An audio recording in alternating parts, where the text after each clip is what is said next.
বন্ধুরা, আসসালামু আলাইকুম। সবাই কেমন আছেন? আশা করি সবাই ভালো আছেন। ধর্ম আমাদের জীবনে খুবই গুরুত্বপূর্ণ একটি অংশ।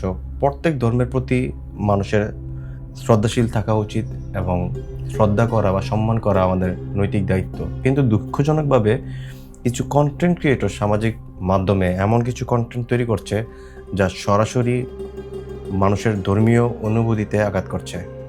বিশেষ করে এই মাসটা হচ্ছে আমাদের রমজান মাস, পবিত্রতার মাস। তো এই মাসে কিছু কিছু কন্টেন্ট ক্রিয়েটর বা কৌতুক অভিনেতা বলেন বা বিতর্কিত কন্টেন্ট বানিয়ে ভাইরাল হওয়ার চেষ্টা করতেছে। সবাই জানে যে যেহেতু ধর্মীয় ইস্যুটা একটা সেনসিটিভ ইস্যু, বা এই ধরনের কন্টেন্ট বানালে ভাইরাল হওয়া বা মনিটাইজেশন পাওয়া খুব সহজ। তো এই সহজ কাজটাকে মানুষ হাস্যরসভাবে উপস্থাপন করতেছে কিছু কন্টেন্ট ক্রিয়েটর। তো আমি জানতে চাই, ধর্মীয় বিষয় কি আসলে কোনো হাসির বিষয়? প্রতিটি ধর্মের নিজস্ব মর্যাদা এবং পবিত্রতা এবং বিশ্বাস রয়েছে। তো ধর্মীয় বিষয়গুলো নিয়ে কৌতুক করা বা বিকৃতভাবে উপস্থাপন করা বা বিতর্ক তৈরি করা সম্পূর্ণ অন্যায়। আমরা যদি অন্যের ধর্মকে শ্রদ্ধা করি বা নিজের ধর্মকে শ্রদ্ধা করি, তাহলে অন্য ধর্মীয় মানুষরা আমাদের ধর্মকে আসলে সম্মান করবে। তো আমরা নিজেরাই যদি আমাদের নিজের ধর্মকে অপমান অপদস্থ করি বা বিকৃতভাবে উপস্থাপন করি, তাহলে আশা করি অন্যান্য মানুষরা কখনোই আমাদের ধর্মকে সম্মান করবে না।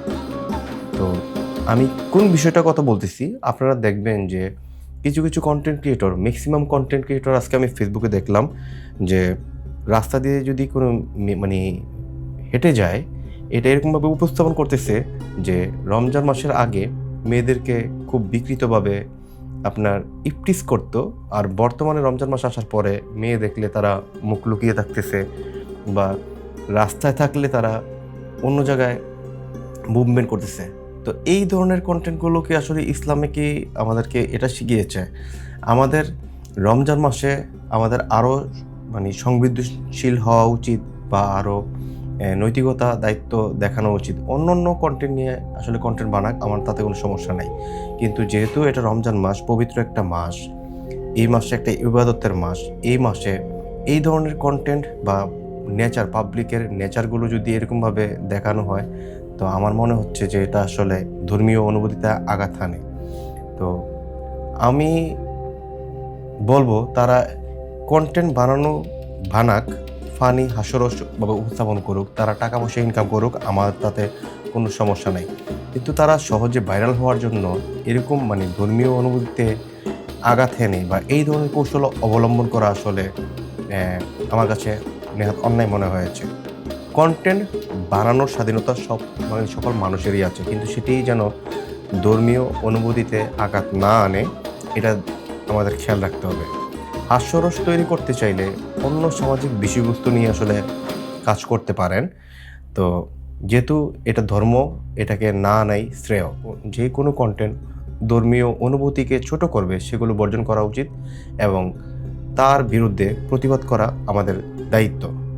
এখন আমরা এই ধরনের কন্টেন্ট যারা বানায় তাদের প্রতি আমাদের করণীয় কী? ধর্মীয় অনুভূতিতে আঘাতকারী বা কন্টেন্ট ক্রিয়েটরদেরকে ফলো করা বন্ধ করে দেন।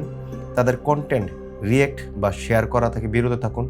সামাজিকভাবে সচেতনতা বৃদ্ধি করুন, যাতে মানুষ এইসব বিষয়ে অবগত হয় বা জানে। আর সামাজিক মিডিয়া ধর্মের পক্ষে ইতিবাচক কন্টেন্ট ছড়িয়ে দেওয়া উচিত। বন্ধুরা, ধর্ম নিয়ে হাসি তামাশা কোনো সভ্য সমাজের কাজ নয়।